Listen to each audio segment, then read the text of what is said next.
Hi guys, అందరు ఎలా ఉన్నారు? అందరైతే బాగున్నారు అనుకుంటున్నాను. నేను చాలా బాగున్నాను. ఈరోజు వచ్చేసి సెషన్ ఏంటంటే మనకు సిలబస్, పీవైక్యూస్, నోట్స్ వీటి మీద మాట్లాడదాం. మెయిన్ వచ్చేసి నోట్స్ ఎలా ప్రిపేర్ చేసుకోవాలి, యూపీఎస్సీలో మనం జిఎస్ టాపిక్స్ కోసం నోట్స్ ఎలా ప్రిపేర్ చేసుకోవాలి, ఒక ఆర్డర్లో నోట్స్ని ఎలా మెయింటైన్ చేయాలి, కరెంట్ అఫైర్స్ని నోట్స్లో ఎలా యాడ్ చేయాలి అనే ఈ అన్ని టాపిక్స్ మీద ఈరోజైతే మనం వీడియోలో డిస్కస్ చేద్దాం. ఫస్ట్ వచ్చేసి ఒక పర్సన్ ఎవరైనా యూపీఎస్సీ ఆస్పిరెంట్ యూపీఎస్సీకి ప్రిపేర్ అవ్వాలి అని వెళ్ళినప్పుడు తనకు చెప్పే మెయిన్ పాయింట్ వచ్చేసి సిలబస్ని ఒకసారి చదవమంటారు, మస్ట్ అండ్ షుడ్. నెక్స్ట్ వచ్చేసి పీవైక్యూస్ ఒకసారి చూడండి అంటారు. పీవైక్యూస్ అంటే ప్రీవియస్ ఇయర్ క్వశ్చన్స్ అన్నమాట. వాటిని మనం పీవైక్యూస్ అంటాం. నేను కూడా నా స్ట్రాటజీ వీడియో చేసినప్పుడు పార్ట్ 1లో ఫస్ట్ సిలబస్ చదవండి, దాన్ని ఓన్ హ్యాండ్ రైటింగ్ రాయండి, మళ్ళీ పీవైక్యూస్ చదవండి, దాన్ని మ్యాచ్ చేయండి, ఇలాంటి మాటలు చెప్పాను. కానీ నెక్స్ట్ వచ్చేసి నోట్స్ చేయాలి అనేది ఈ టాపిక్ మీద మనం నోట్స్ మీద మాట్లాడే ముందు ఒక కొత్త పర్సన్కి వచ్చేసి సిలబస్ చదవమన్నప్పుడు తను చాలా డిఫికల్టీ ఫేస్ చేస్తాడు. అంటే దాంట్లో ఉండే వర్డ్స్, కీవర్డ్స్, టెర్మినాలజీస్ అతనికి అర్థం కావు. అసలు ఏంటి ఈ సిలబస్ అనేది అసలు అర్థం కాదు ఫస్ట్ ఎవరైతే ఫ్రెష్ క్యాండిడేట్ ఉంటాడో. తర్వాత అతను సిలబస్ ఒకవేళ చదివేసుకున్నా కానీ అర్థం కాకపోయినా చదివినా కానీ పీవైక్యూస్ మీదకి వచ్చేసరికి ప్రీవియస్ ఇయర్ క్వశ్చన్స్ చూస్తున్నప్పుడు చాలా కన్ఫ్యూషన్లో ఉంటాడు. ఎందుకంటే ఆ పీవైక్యూస్ ఎక్కడి నుంచో అడిగాడు, ఏంటి అసలు ఆ పీవైక్యూస్, అసలు క్వశ్చన్ ఏం అడుగుతున్నాడు, వాడు ఏ కాన్సెప్ట్ నుంచి అడుగుతున్నాడు అనేది వాడికి క్లారిటీ ఉండదు. ఏ క్యాండిడేట్ కూడా క్లారిటీ ఉండదు ఫ్రెష్ క్యాండిడేట్కి. అయితే అందరు మాత్రం సిలబస్ చదవమంటారు, పీవైక్యూస్ చూడమంటారు అనేది అంటారు, అది కామనే. కానీ దాన్ని చూసే ఒక సిస్టమేటిక్గా సైంటిఫిక్గా మెథడ్స్ ఉన్నాయి. దాని ప్రకారంగా మనం చూసినప్పుడే ఈ సిలబస్ అనేది అర్థమవుద్ది. నెక్స్ట్ పీవైక్యూస్ అనేవి ఆ సిలబస్లో ఎక్కడి నుంచి వచ్చాయని అర్థమవుద్ది. పీవైక్యూస్ మెయిన్గా చూడడం అనేది ఎందుకు అంటే ఆ పీవైక్యూస్ క్వశ్చన్ సిలబస్లో ఎక్కడి నుంచో అడుగుతున్నాడు అని చెప్పేసి దాన్ని తెలుసుకోవడానికి పీవైక్యూస్ని చూడమంటారు. అలా చూసినప్పుడు ఏంటంటే క్వశ్చన్ ఎక్కడి నుంచి హిట్ అవుతుంది, యూపీఎస్సి యొక్క మెయిన్ ఫేవరెట్ క్వశ్చన్స్ ఏంటి, తను మెయిన్ టాపిక్స్ వేటి మీద ఫోకస్ చేస్తుంది, సిలబస్లో ఎక్కడున్నాయి ఆ టాపిక్స్ అనేవి, వీటన్నిటి మీద మనకు ఒక అవగాహన రావాలంటే పీవైక్యూస్ మస్ట్ అండ్ షుడ్ చూడాలి. కానీ ఇది చూస్తుంటే మనకు అర్థం కావట్లేదు కదా, కన్ఫ్యూషన్ ఉంది కదా. వీటన్నిటిని ఈరోజు ఈ వీడియోలో మనం దూరం చేద్దాం. సిలబస్ని ఎలా చదవాలనేది చూద్దాం. నెక్స్ట్ వచ్చేసి పీవైక్యూస్ని ఎలా చూడాలి చూద్దాం. నెక్స్ట్ అన్నీ అయిపోయిన తర్వాత నోట్స్ మనం ప్రిపేర్ ఎలా చేయాలి, ఒక సోర్స్ని చదివిన తర్వాత ఎన్సీఆర్టీ నుంచి కూడా ఎలా చేయాలి నోట్స్. నెక్స్ట్ వచ్చేసి స్టాండర్డ్ బుక్స్ నుంచి కూడా ఎలా చేయాలి, నెక్స్ట్ న్యూస్ పేపర్ నుంచి కూడా ఎలా చేయాలి నోట్స్, ఇవన్నీ చూద్దాం. వీటన్నిటికీ సపరేట్ నోట్స్ ఏం చేయము, మనం అన్నీ కలిపి ఒక కంబైన్డ్ నోట్సే చేస్తాం. ఈ మూడు కూడా ఒకే నోట్స్లో వచ్చేలా ఎలా చేయాలి అనేది మనం ఈ వీడియోలో అయితే క్లియర్గా చూద్దాం. అయితే వీడియో స్టార్ట్ చేసే ముందు వీడియోని మాత్రం లైక్ చేయండి, వీడియో ఎలా ఉందో కమెంట్ చేయండి, ఛానల్ని మాత్రం తప్పకుండా సబ్స్క్రైబ్ చేయండి. ఫస్ట్ నేనైతే సిలబస్ పాయింట్ ఆఫ్ వ్యూలో మాట్లాడతాను. మనకు సిలబస్లో మీరు చూసుకున్నట్లయితే ప్రిలిమ్స్ సిలబస్ ఉంటుంది, మెయిన్స్ సిలబస్ ఉంటుంది. అయితే దీంట్లో చేయాల్సిన ఫస్ట్ స్టెప్ ఏంటంటే మనం సిలబస్ని రీడ్ చేయాలి. సిలబస్ మీకు అర్థమైనా అర్థం కాకపోయినా అది తర్వాత విషయం. సిలబస్ని ఏం చేయాలి, రీడ్ చేయాలి. బోత్ ప్రిలిమ్స్ అండ్ మెయిన్స్ని రీడ్ చేయాలి. రీడ్ చేసిన తర్వాత మీరు సిలబస్ పాయింట్ ఆఫ్ వ్యూలో సెకండ్ స్టెప్ చేయాల్సింది ఏంటంటే మీ ఓన్ హ్యాండ్స్తో సిలబస్ని రాయాలి. మీ ఓన్ హ్యాండ్స్తో సిలబస్ని రాయాలి. మీరు ఎందుకు రాయాలి అంటే అలా రాసినప్పుడు ఏంటి అనేది, ఏం రాస్తున్నావు అనేది ఆ వర్డ్స్ అనేవి మీ మైండ్లో రిజిస్టర్ అవుతాయి. ఈ సిలబస్ రీడ్ చేయడం, ఈ సిలబస్ ఓన్ హ్యాండ్స్తో రాయడం, ఇది అంతా ప్రతి జిఎస్ టాపిక్కి ఇది సేమ్ చేయాలి. జిఎస్ టాపిక్స్ ఎన్ని ఉన్నాయో మనకు జిఎస్ పేపర్స్ ఎన్ని ఉన్నాయో ఆప్షనల్ అయితే కానివ్వండి, ఇది మాత్రం సేమ్ ప్రతి దానికి మనం చేయాల్సిందే. ఒక ఆప్షన్లో మనం ప్రిలిమ్స్ ఉండదు కానీ మెయిన్స్ రిలేటెడ్ సిలబస్ ఉండదు, దాన్ని చదవాలి, ఓన్ హ్యాండ్స్తో రాయాల్సిందే. సిలబస్ వరకు మీకు అర్థమైంది కదా, చదవాలి, ఓన్ హ్యాండ్స్తో రాయాలి. ఇది అర్థం కాకపోయినా మాత్రం ఖచ్చితంగా ఇది చేయాల్సిందే. సిలబస్ మీకు అర్థమైనా అర్థం కాకపోయినా రీడ్ చేయాలి, ఓన్ హ్యాండ్స్తో రాయాలి. నెక్స్ట్ వచ్చేసి ఇప్పుడు మనం సిలబస్ని చూద్దాం. చూసే ముందు నేను ఏం చెప్తా అంటే, నేను ఒక జిఎస్ టాపిక్ని ఎగ్జాంపుల్గా తీసుకొని చేస్తాను. అంటే మీరు ప్రతి జిఎస్కి ఇదే చేయాలి. అయితే నేను ఇప్పుడు ఒక జిఎస్ టాపిక్ తీసుకొని దాని మీద ఇవన్నీ అప్లై చేసి చూపిస్తాను. మీరు మిగతా జిఎస్ టాపిక్ మీద సేమ్ థియరీ అప్లై చేయండి. నేనైతే ఈరోజు జియోగ్రఫీ మీద అప్లై చేస్తాను. ఎందుకంటే నేను జాగ్రఫీనే ఫస్ట్ చదవమన్నాను కాబట్టి అందరూ ఆ స్టేజ్లోనే ఉన్నారు కాబట్టి అందుకే నేను జాగ్రఫీ నుంచి తీసుకుంటున్నాను. జాగ్రఫీ ఎందుకు చదవమన్నాను కూడా నేను పార్ట్ 1 స్ట్రాటజీ వీడియో ఉంది. అది ఎవరైతే స్ట్రాటజీ వీడియో చూడలేదో అది కూడా చూడండి. నేను డిస్క్రిప్షన్లో లింక్ ఇస్తాను, చూడండి. ఇప్పుడు మనకు జాగ్రఫీ సిలబస్ ఏముంది ప్రిలిమ్స్లో ఫస్ట్ చూసుకుంటే, ఇండియన్ వరల్డ్ జాగ్రఫీ అని ఉంది. దీంట్లో వచ్చేసి మనకు physical, social, economic geography of India and world. ఓకేనా? ఇక్కడ వరకు మనకు జాగ్రఫీ సిలబస్ ఉంది. చదివాం, అర్థం కాలేదు, పర్లేదు, వదిలేయండి. Indian world geography, physical, social, economic geography of India and world. Next వచ్చేసి ఇంకా జాగ్రఫీ మనకు ప్రిలిమ్స్ సిలబస్ అయిపోయింది. మెయిన్స్ సిలబస్ కూడా ఉంది కదా, చూడండి. ఇక్కడ మెయిన్స్ ఇదిగోండి, జాగ్రఫీ ఆఫ్ వరల్డ్ అని ఉంది. నెక్స్ట్ ఇదంతా సొసైటీ, వేరే టాపిక్స్ కూడా ఉన్నాయి, కానీ జాగ్రఫీ మనకి ఇక్కడ ఉంది కదా. దీంట్లో మన జాగ్రఫీ సిలబస్ ఏంటంటే మెయిన్స్కి ఇక్కడ చూడండి. ఇక్కడ చూసుకుంటే మనం salient features of world geography, ఇక్కడ నుంచి మన జాగ్రఫీ స్టార్ట్ అవుద్ది. ఇంకా ఇక్కడ నుంచి ఈ టాపిక్ అంతా ఈ బాక్స్లో ఏదైతే నేను బాక్స్ కొడుతున్నానో ఇదంతా జాగ్రఫీకి సిలబస్కి సంబంధించిందే. ఓకేనా? Distribution of key natural resources across the world, ఇంకా ఇండస్ట్రీస్, ఇంకా important geographical phenomenas, earthquakes, tsunami, volcanic activities, cyclones, ఇంకా geographical features and their location in critical geographical features including water bodies, ఇవన్నీ, ఇంకా flora, fauna, effects, ఇవన్నీ మనకు జాగ్రఫీలో వస్తాయి, మెయిన్స్లో వస్తాయి. ఇప్పుడు ఈ జాగ్రఫీ సిలబస్ని నేనేం చెప్పాను, రీడ్ చేయమన్నాను, రీడ్ అయితే అయిపోయింది. నెక్స్ట్ మనం ఏం చేయాలి, ఓన్ హ్యాండ్ రైటింగ్తో రాయాలి. ఓన్ హ్యాండ్ రైటింగ్తో రాయడం అంటే మనం సిలబస్ ఎట్లుందో సేమ్ అదే ఎత్తుకొని వచ్చి లైన్లుగా రాయడం కాదు. ఓన్ హ్యాండ్ రైటింగ్తో రాయడం అంటే దాన్ని మాడిఫై చేస్తూ, అంటే క్లాసిఫికేషన్ మనం అర్థమయ్యేట్లా పాయింట్స్లో, అలా వాళ్ళు పేరాస్లో ఇచ్చున్నారు, దాన్ని మనం పాయింట్స్గా డివైడ్ చేసి రాయాలి.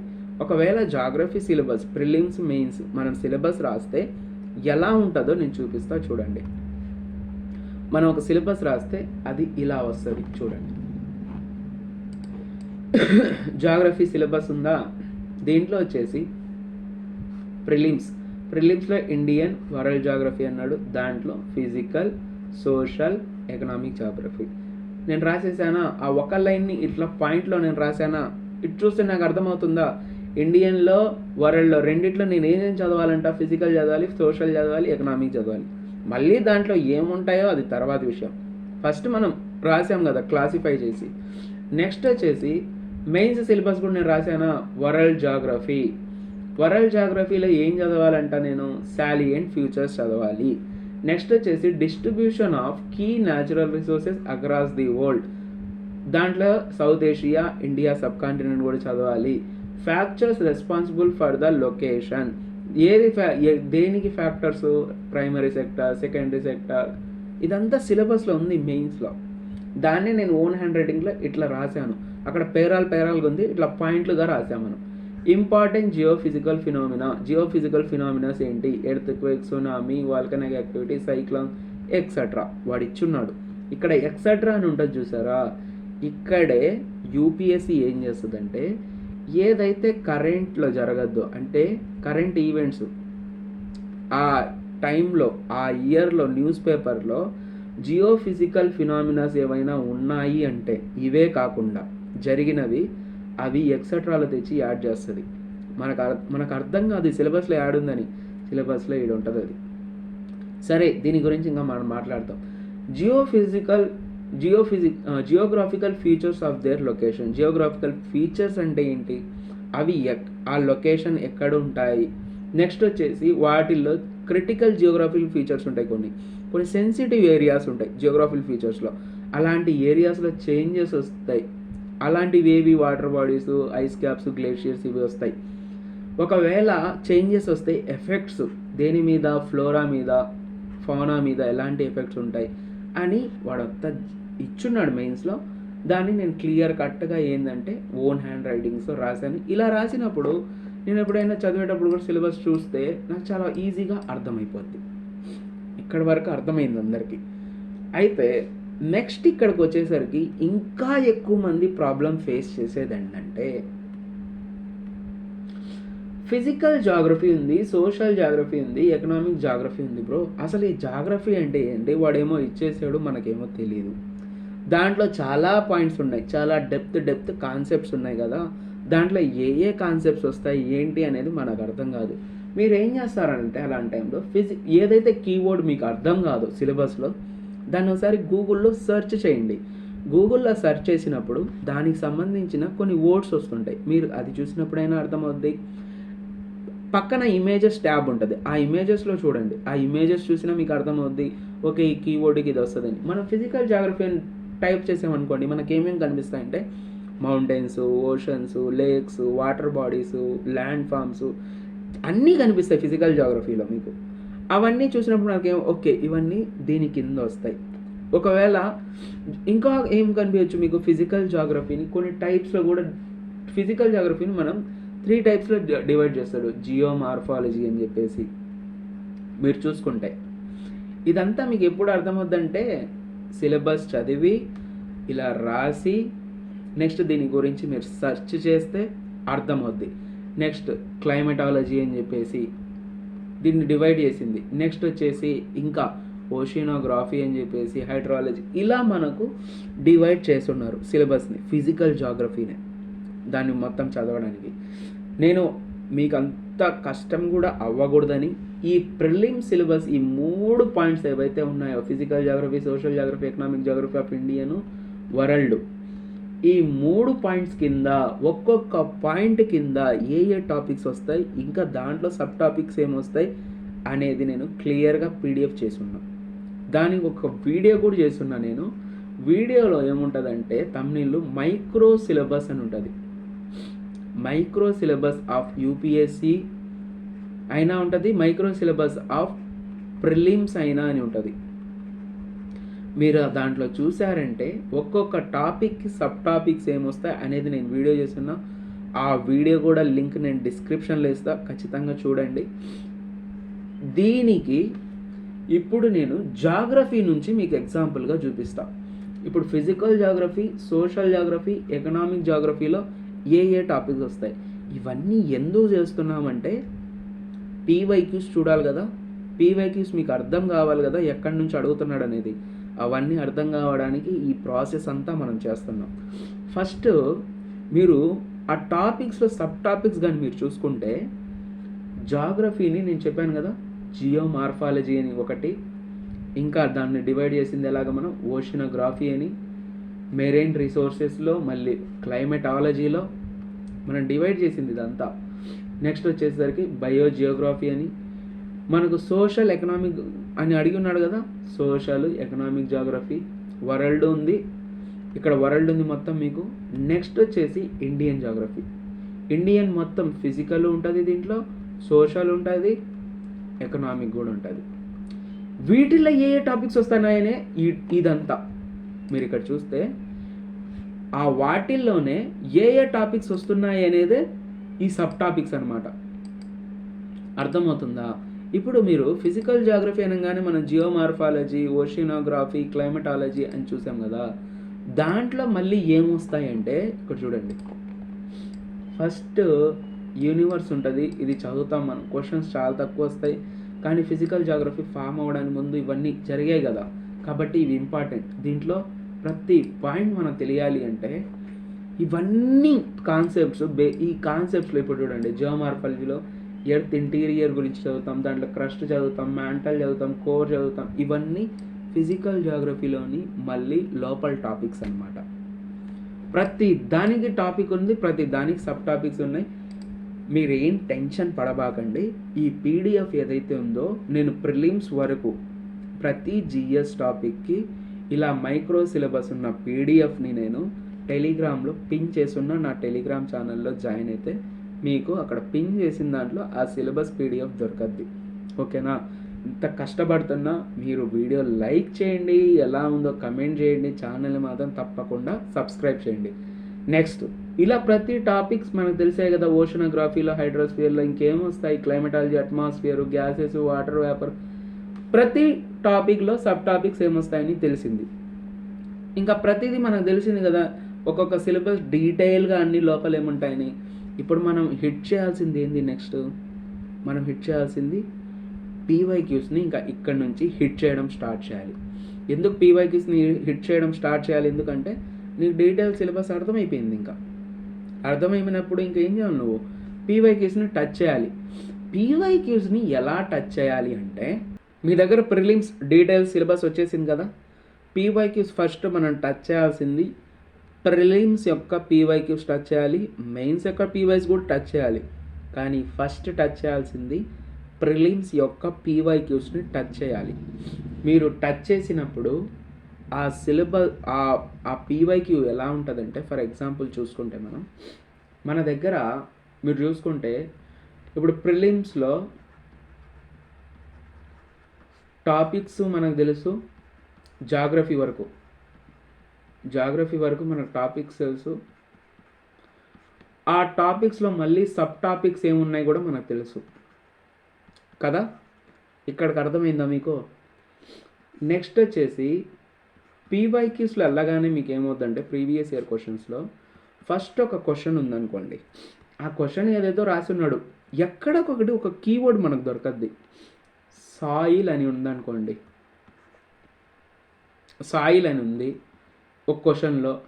ఇంకొక క్వశ్చన్ ఉంది, ఆ క్వశ్చన్ పోతా ఉంది, దాంట్లో వోల్కెనో అని ఒక కీవర్డ్ ఉంది, అంటే ఒక అక్షరం ఉంది.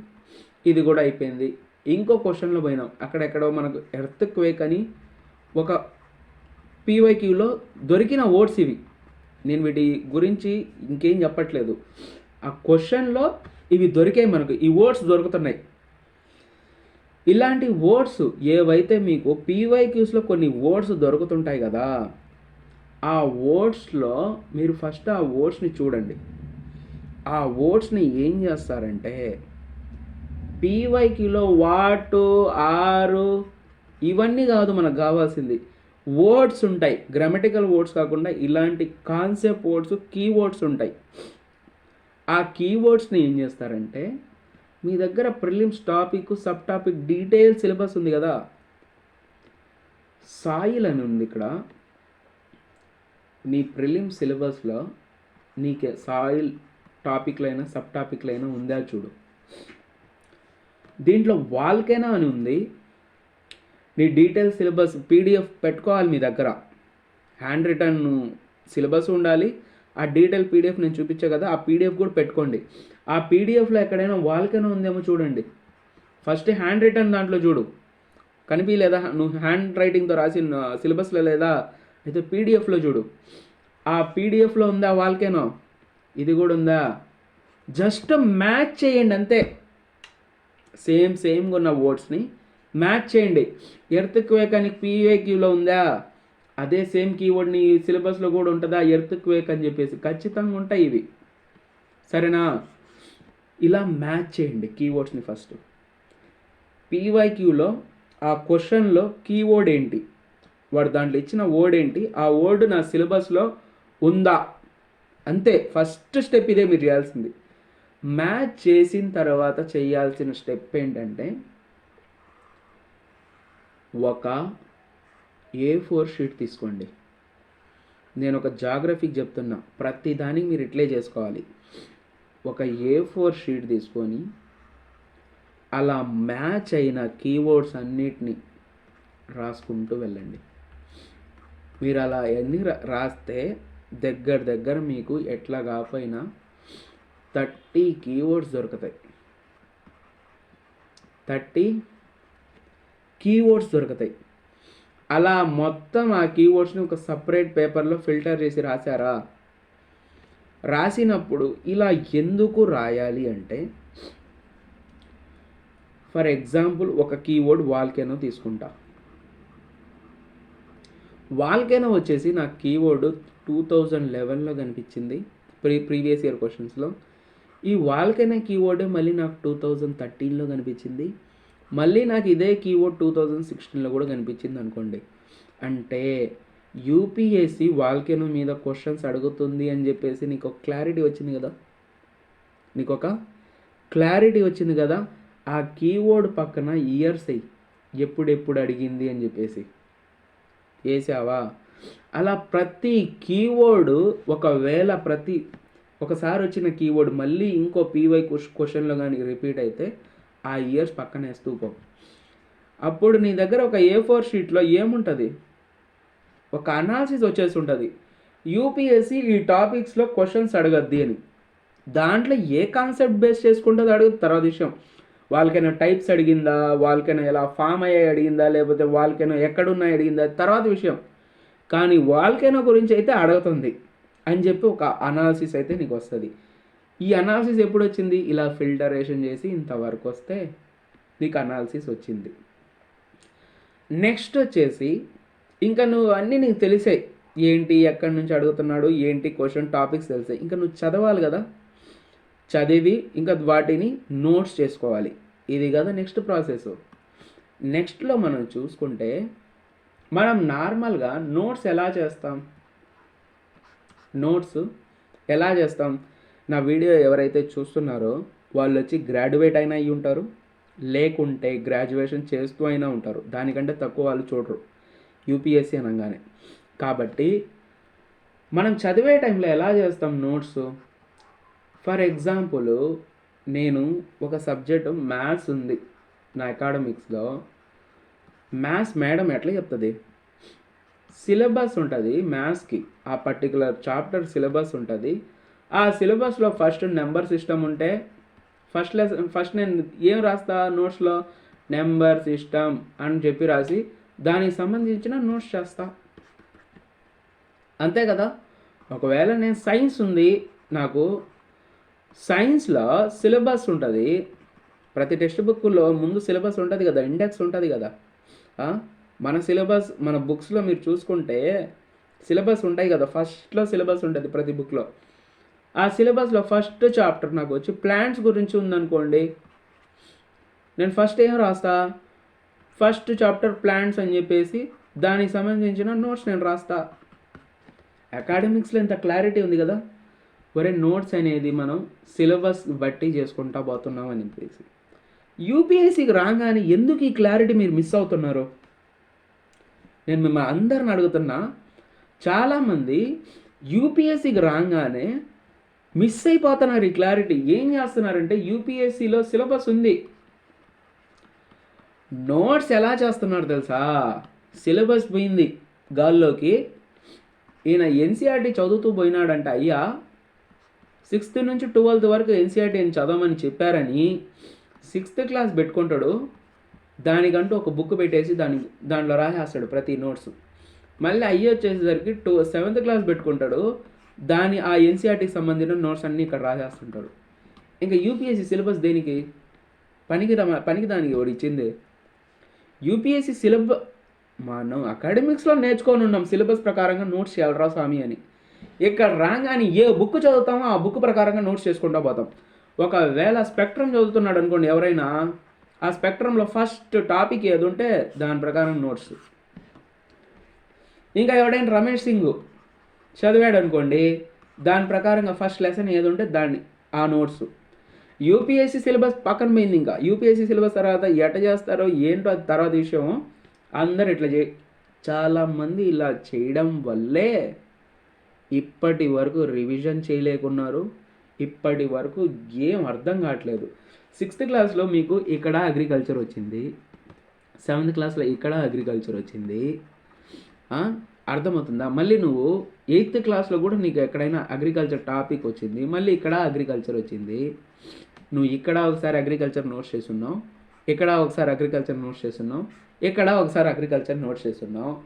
ఫర్ ఎగ్జాంపుల్ న్యూస్ పేపర్లో అగ్రికల్చర్ సంబంధించింది వచ్చిందబ్బా న్యూస్, నువ్వు ఎక్కడ నోట్ చేస్తా, దీంట్లో నోట్ చేస్తావా, దీంట్లో నోట్ చేస్తావా, దీంట్లో నోట్ చేస్తావా, ఎక్కడ నోట్ చేస్తావు అర్థం కాదు, తిక్కలేసిపోద్ది.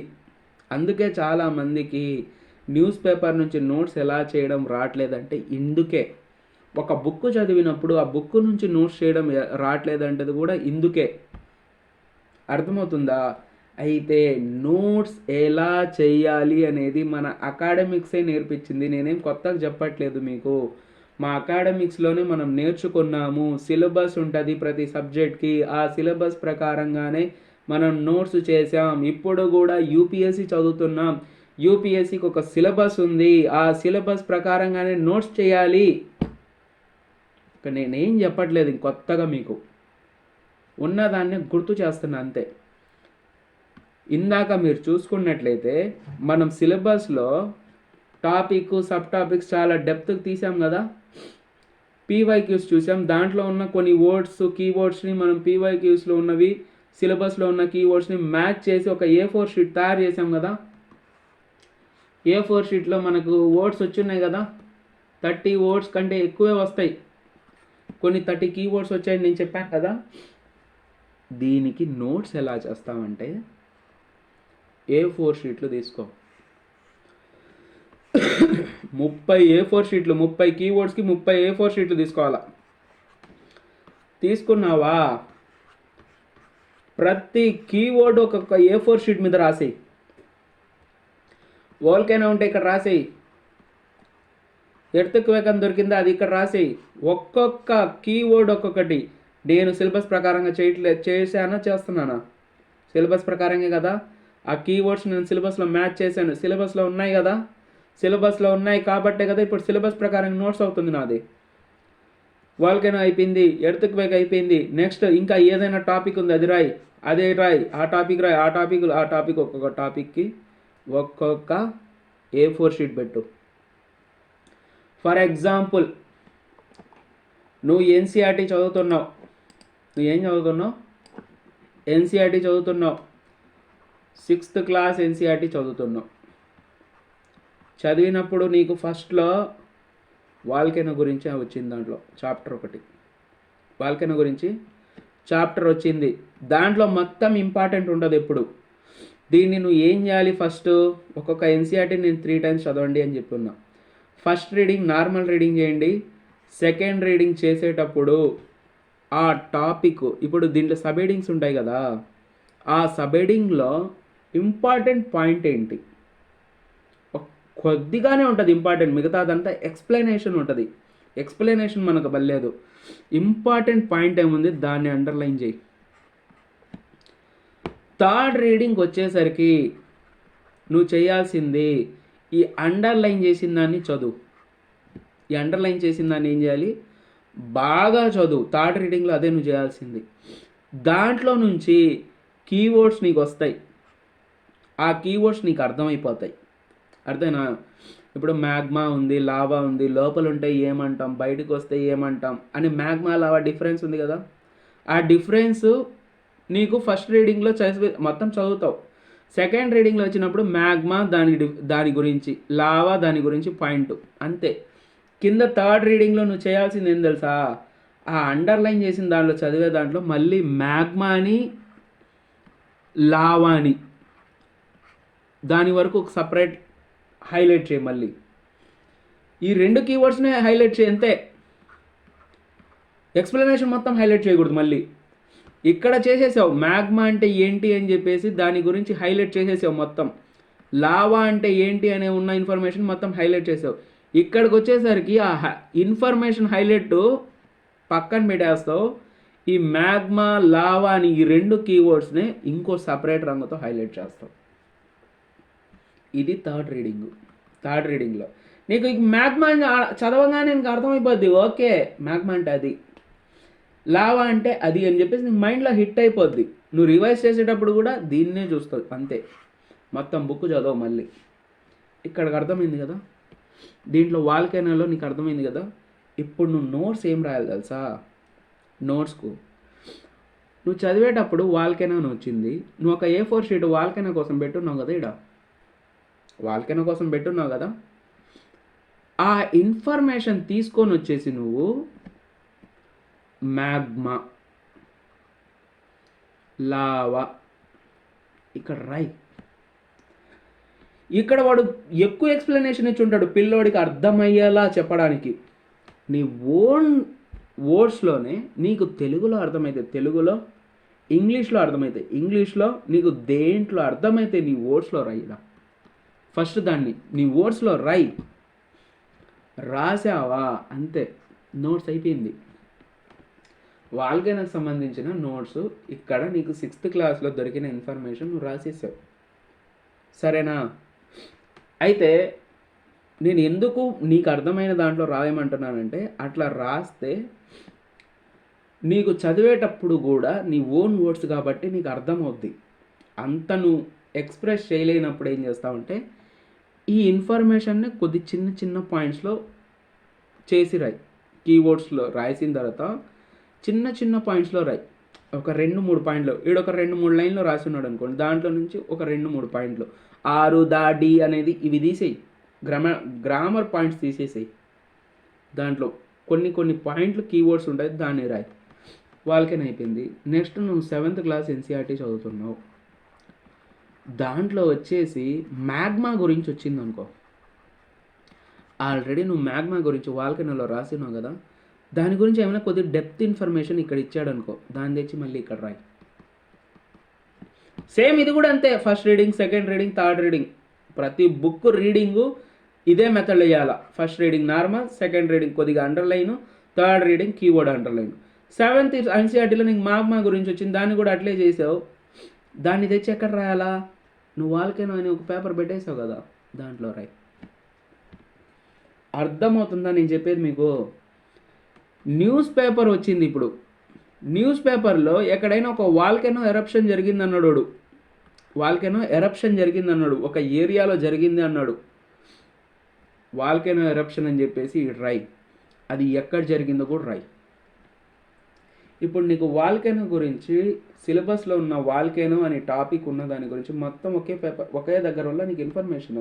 న్యూస్ పేపర్ది, NCERTది, నువ్వు స్టాండర్డ్ బుక్ ఏదైనా చదివావు, GC లియాంగే చదివావు. GC లియాంగ్లో నీకు వాల్కెనో గురించి చదివి ఉన్నావు నువ్వు, దానికి దొరికిన నీకు ఇన్ఫర్మేషన్ తెచ్చి కూడా ఎక్కడే రాయి. NCERT న్యూస్ పేపర్ ఇదంతా ఇన్ఫర్మేషన్ ఎక్కడ ఉంది? ఇక్కడే కదా ఉంది. నువ్వు రివిజన్ చేసేటప్పుడు ఈ బుక్స్ అన్నీ రివైజ్ చేస్తావు. ఇప్పుడు నువ్వు రివైజ్ చేసేది నీ నోట్సే కదా, టైం ఎక్కువ వద్దా? మళ్ళీ దీని నుంచి నేను షార్ట్ నోట్స్ కూడా చెప్తా మీకు. ఇక్కడ టైం ఎక్కువ అవుద్దా నీకు? చాలా టైం తక్కువ అవుద్ది రివిజన్ చేయడానికి. అర్థమవుతుందా నేను అందరికి మీకు చెప్పేది పాయింట్? సిలబస్లో ఉన్న ప్రతి కీవర్డ్ని తీసుకొని చేయండి అన్న.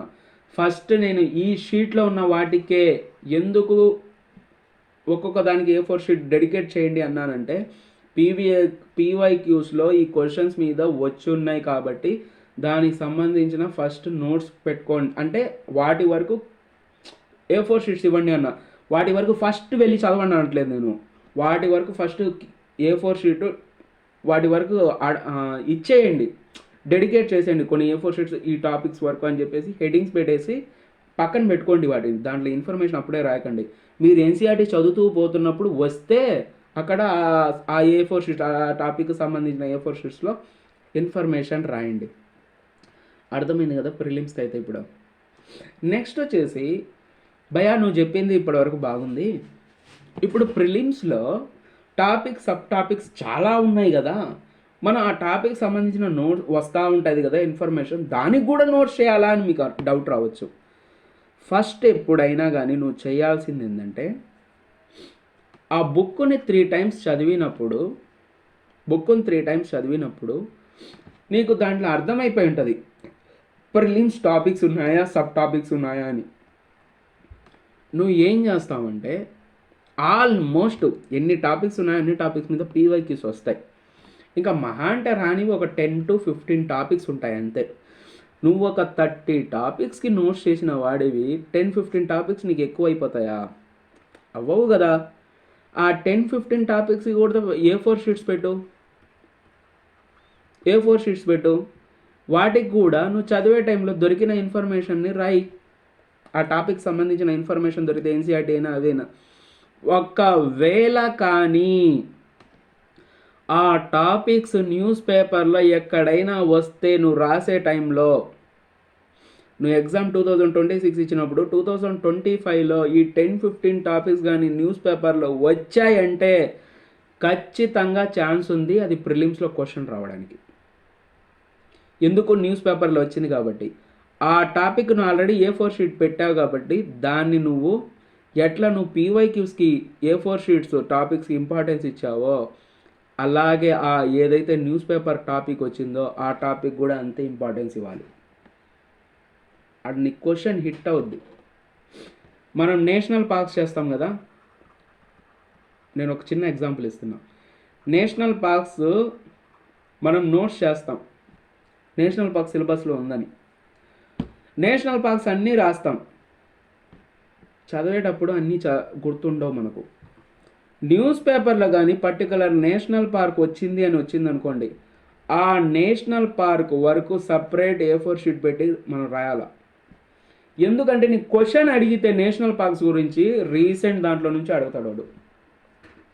మీకు ప్రిలిమ్ సిలబస్లో ఫస్ట్లో వాడు ఇచ్చింది events, current events, national events, international events అని ఇచ్చున్నాడు. అది చాలా ఇంపార్టెంట్ పాయింట్. అది ప్రతి సిలబస్ మీద అప్లై చేస్తాడు అతను. ఫస్ట్ ప్రిఫరెన్స్ ఇచ్చేదే దానికి, నేషనల్, ఇంటర్నేషనల్, కరెంట్ ఈవెంట్స్. చూసారా, జరిగిన దాని విషయాన్ని, కరెంట్లో జరిగిన దాన్ని వాడు తెచ్చేసి మన టాపిక్స్, సిలబస్ టాపిక్స్ అంటే స్టాటిక్ పోర్షను దానికి ఎలా కనెక్ట్ చేస్తున్నాడు. ఆ క్వశ్చన్ చూసేసి అందరూ ఏమంటారు, కరెంట్ అఫైర్స్లో నుంచి క్వశ్చన్ వచ్చిందంటారు. కరెంట్ అఫైర్స్ నుంచి రాలేదు నైనా, నువ్వు సిలబస్లో చేసుకున్న నోట్స్లో నుంచే నీకు వచ్చింది. అయితే ఫోకస్ యాడ్ పెట్టాడంటే ఆ సిలబస్లో ఉన్న పాయింట్ కరెంట్లో జరిగింది కాబట్టి దాని మీద పెట్టాడు ఫోకస్, అంతే. ఆయన కరెంట్ అఫైర్స్ నుంచి క్వశ్చన్ ఇచ్చింది నీ నోట్స్ నుంచే, సిలబస్లో నువ్వు చేసుకున్న దాని గురించే. ఇప్పుడు అర్థమైంది కదా నోట్స్ ఎలా చేయాలి అనేది. మెయిన్స్కి కూడా మీరు వచ్చినప్పుడు ఏమైపోద్దంటే, మెయిన్స్లో మనం చూసాము ఇప్పుడు చాలా టాపిక్స్ ఉన్నాయి అక్కడ. ఇప్పుడు మెయిన్స్లో కూడా ఇక్కడ టాపిక్స్ ఉన్నాయి కదా, world physical geography, salient features, distribution of key natural resources across the world, South Asia, India subcontinent, factors. వీటికి కూడా ఈ ఒక్కొక్క టాపిక్కి ఒక్కొక్క ఏ4 షీట్ మనం డెడికేట్ చేయాలి. ఇంపార్టెంట్ జియోఫిజికల్ ఫినామినా అన్నాడు, జియోఫిజికల్ ఫినామినా పెట్టేసేయి. దానికి సంబంధించి ఎర్త్క్వేక్కి ఒక ఏ4 షీట్ ఇవ్వు. నువ్వు ఎన్సీఆర్టీలో చదువుతున్నావు, ఎక్కడైనా ఎర్త్క్వేక్ గురించి ఏమైనా నీకు కనిపించిందా ఇన్ఫర్మేషన్ వచ్చి రాయి. అర్థమవుతుందా? అట్లా ఒక్కొక్క టాపిక్ ఒక ఏ4 షీట్ డెడికేట్ చేయి. నెక్స్ట్ ఏంటంటే, మనకు చాలామందికి ఈ కీవర్డ్స్ అర్థం కావు. ప్రిలిమ్స్ అయితే ఇప్పుడు మనం సబ్ టాపిక్స్ చేసాం. ఇక్కడికి వచ్చేసరికి ప్రైమరీ సెక్టార్ అంటే ఏంది, సెకండరీ సెక్టార్ వెంటనే అర్థం కాదు. నేను అందుకే ప్రిపరేషన్ ఎప్పుడు ఎన్సీఆర్టీ నుంచి స్టార్ట్ చేయండి అన్నా. ఎన్సీఆర్టీలో పిల్లోడికి అర్థం కావడానికి ప్రైమరీ సెక్టార్ అంటే వాడు ఏం చేస్తాడంటే బొమ్మలు వేసి ఉంటాడు, అగ్రికల్చర్ బొమ్మలు వేస్తాడు, ఇంకా గేదెల్ని పెంచుతా, లైవ్ స్టాక్, ఇంకా ఫార్మింగ్, ఇంకా ఒక ప్రైమరీ సెక్టార్లో ఏవేమి వస్తాయి అన్నీ వాడు బొమ్మల్లో వేసి చాలా సింపుల్గా ఎక్స్ప్లెనేషన్ ఇస్తాడు. నువ్వు చదివావు ఎన్సీఆర్టీ సిలబస్లో, మెయిన్ సిలబస్ చూసినప్పుడు ప్రైమరీ సెక్టార్ అనగానే నీకు అవన్నీ గుర్తురావా?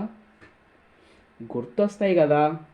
ఫస్ట్ 2 రీడింగ్స్లోనే నీకు గుర్తొచ్చేస్తుంది కదా. నువ్వు ఫస్ట్ నోట్స్ చేయవు కదా, నోట్స్ నువ్వు 3rd రీడింగ్లో కదా చేస్తావు. నువ్వు సిలబస్ ఎప్పుడు చూస్తూ ఉంటావు కాబట్టి ఓహో ఇది ఇక్కడ ఉంది కదా అని అనిపించినప్పుడు నువ్వు ప్రైమరీ సెక్టార్కి ఎప్పుడైతే నువ్వు ఒక ఏ4 షీట్ ఇచ్చి ఉంటావో, నువ్వు 6th క్లాస్ చదివి ఉన్నావు, నీకు అర్థమైంది. ఇది 3rd రీడింగ్, ఫస్ట్ రీడింగ్లో నువ్వు నోట్స్ చెయ్యవు, సెకండ్ రీడింగ్లో నీకు కొద్దిగా అవగాహన వచ్చింది, 3rd రీడింగ్ అప్పుడల్లా నువ్వు నోట్స్ చేస్తావు కదా. ఎందుకంటే ఆల్రెడీ నువ్వు డెడికేట్ చేస్తున్నావు కదా ఒక ఏ4 షీటు. అర్థమవుతుందా? మళ్ళీ ప్రైమరీ సెక్టార్కి సంబంధించి ఏమైనా న్యూస్ పేపర్లో వచ్చింది, నువ్వు దాన్ని ఇక్కడ రాస్తావు కదా. స్టాండర్డ్ బుక్లో ఎక్కడైనా నువ్వు ప్రైమరీ సెక్టార్ గురించి చదివావు, ఈ ఏ4 షీట్లో మళ్ళీ ఆ ఇన్ఫర్మేషన్ తెచ్చి రాస్తావు కదా. అప్పుడు news paper, NCERT, standard books ప్రతి యొక్క ఇన్ఫర్మేషను ఒకే దగ్గర ఉందా లేదా. ఇప్పుడు నెక్స్ట్ ఏంటంటే ఇలా ఏ4 షీట్స్ ఉంటాయి. నీకు ఒక A4 షీట్ నిండిపోయిందా, మళ్ళీ ఇంకో A4 షీట్ దాన్ని కంబైన్ చేస్తూ పోవాలా. ఒక్కొక్క టాపిక్కి మ్యాక్సిమం అంటే మనం 3 నుంచి ఒక 5 A4 షీట్లు ఉండాలి అంతే, ఎక్కువ ఉండకూడదు. మినిమం వచ్చేసి 1 నుంచి 2, మ్యాక్సిమం 3 to 5, మినిమం 1 to 2 ఉండాలి A4 షీట్స్, ఎక్కువ ఉండకూడదు. ఇంకా షార్ట్ నోట్స్ చేసేటప్పుడు దీన్నే రివైజ్ చేసి ఇంకా బొమ్మల్లో డయాగ్రామ్స్లో వాటిని రాస్తాం. ఈ టాపిక్లోనే మనం ఏం చేస్తామంటే ప్రిలిమ్స్ మెయిన్స్ కంబైన్ చేసి కదా మనం నోట్స్ చేస్తున్నాం. ఆ నోట్స్లో ప్రిలిమ్స్కి మనకు తెలుసు ప్రిలిమ్స్లో ఏమడుగుతాడు అనేది. ఇక్కడ చూడండి, ఫ్యాక్టర్స్ అడిగాడు, responsible for the location of factors అని, ప్రైమరీ సెక్టార్. దాంట్లో ప్రైమరీ సెక్టార్లో వాడేమంటగదంటే ఈ లొకేషన్లో ఎలాంటి పంట ఉంటుంది, ఈ లొకేషన్లో ఎలాంటి ఇప్పుడు ప్రైమరీ సెక్టార్ అంటే అగ్రికల్చరు, దాంట్లో బ్లాక్ సాయిల్ ఉంది, దాని గురించి మనం రాసాం బ్లాక్ సాయిల్ అనే ఫ్యాక్టర్ అని. దాంట్లో బ్లాక్ సాయిల్లో కాటన్ పండద్ది. ప్రీవియస్ ఇయర్ క్వశ్చన్ ఏమడుగుతాడు, బ్లాక్ సాయిల్లో ఏ పంట పండద్ది అని అడుగుతాడు. అర్థమవుతుందా? అలాగ ఉన్న వాటిని ఫ్యాక్చువల్ డేటాని మనం ఒక హైలైటర్తో హైలైట్ చేసి పెట్టుకుంటాం. ప్రిలిమ్స్ ముందు రివైజ్ చేసేటప్పుడు మనం ఏం చేస్తాం, ఈ టాపిక్ నోట్స్లో ఈ నోట్స్ని ఆ హైలైట్ చేసిన దాన్ని చదువుకొని వెళ్ళిపోతాం అంతే. షార్ట్ నోట్స్ ఎందుకు చేస్తున్నామంటే డయాగ్రామ్స్ వాటిల్లో మెయిన్స్ ఆన్సర్ రైటింగ్లో ఈ 3 షీట్లు ఉన్నాయి చూసారా, ఈ 3 నుంచి 5 షీట్లు, ఆ షీట్లన్నీ నువ్వు 8 నిమిషాల్లో అక్కడ ప్రజెంట్ చేసేయాల. అలా ప్రజెంట్ చేయాలంటే ఈ 3-5 షీట్ల నుంచి నువ్వు ఒక్క షీట్ తయారు చేసి ఉండాలా. దాంట్లో అన్నీ కవర్ అయ్యేటట్టు, ఆ టాపిక్ మల్టీ డైమెన్షనల్ కవర్ అయ్యేటట్టు నువ్వు కానీ చేసావంటే, నోట్స్ చేసుకున్నావంటే 8 నిమిషాల్లో ప్రొడ్యూస్ చేసేస్తావు. నీకు ఏదైనా క్వశ్చన్ అడిగాడు, ఆ క్వశ్చన్ నీకు అర్థం కాల, కానీ దాంట్లో ఒక కీవర్డ్ ఉంది. ఫర్ ఎగ్జాంపుల్ వాల్కేనోకి సంబంధించి ఏదో కాన్సెప్ట్లోకి వెళ్ళిపోయాడు, డెప్త్ కాన్సెప్ట్లో. ప్రీవియస్ ఇయర్ క్వశ్చన్స్లోనే ప్రీవియస్ మెయిన్స్ ఆన్సర్ రైటింగ్లో మీకు మెయిన్స్ రాసేటప్పుడు, ఎగ్జామ్ రాసేటప్పుడు ఒకవేళ వాల్కేనో మీద క్వశ్చన్ ఇచ్చి యాడో డెప్త్ కాన్సెప్ట్ వెళ్ళాడు, నీకు అర్థం కాల, కానీ నీకు వాల్కేనో మీద నువ్వు నోట్స్ అయితే చేస్తున్నావు కదా. ప్రతి టాపర్స్ మీరు చెప్పింది విన్నే ఉంటారు. ప్రతి ఆన్సరు, ప్రతి క్వశ్చన్ అటెంప్ట్ ఇవ్వండి అంటే ఇలాగే ఇవ్వాల్సింది. వాల్కేనో వాడు ఏదో కాన్సెప్ట్ అడిగాడు, నీకు తెలియదు, నువ్వు ఒక వాల్కేనో మీద షీట్ చేసుకొని ఈ 3-5 పేపర్స్ నుంచి షార్ట్ నోట్స్ ఒక షీట్లో చేస్తున్నావు కదా, ఆ షీట్ అంతా షార్ట్ నోట్స్ ఈ వాల్కేనో క్వశ్చన్ మీద దింపేయచ్చు, గుద్ది పాడేయచ్చు. ఎందుకు అలా గుద్దొచ్చని నేను చెప్తున్నానంటే, ప్రిలిమ్స్లో మనకు రైట్ ఆన్సర్ అనేది యూపీఎస్సీ డిఫైన్ చేసి పెట్టేసి ఉంటుంది. ప్రిలిమ్స్లో ఈ ఆన్సరే కరెక్ట్ అని. మెయిన్స్లో అలా డిఫైన్ చేయదు. మెయిన్స్లో యూపీఎస్సీ ఈ ఆన్సరే కరెక్ట్ అని డిఫైన్ చేయదు. ఎవడి పర్స్పెక్టివ్ వాళ్ళు ఇస్తూ ఉంటారు, ఎవరి ఒపీనియన్ వాళ్ళు చదివిన రిసోర్సెస్ నుంచి ఇన్ఫర్మేషన్ ఇస్తూ ఉంటారు. ఏది వాడికి ఇన్ఫర్మేషన్ బాగా నచ్చుతుంటుందో వాటి వరకు వాడు దాన్ని బట్టి మార్క్స్ వేస్తూ పోతాడు.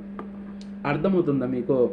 ఇదే ఆన్సర్ అని కరెక్ట్ ఉండదు. కాబట్టి నువ్వు మల్టీ డైమెన్షన్లో అయ్యి ఎక్కడైతే 10 మార్కులు ఉంటాయో 2 మార్కులైనా 3-4 మార్కులైనా రావా నీకు?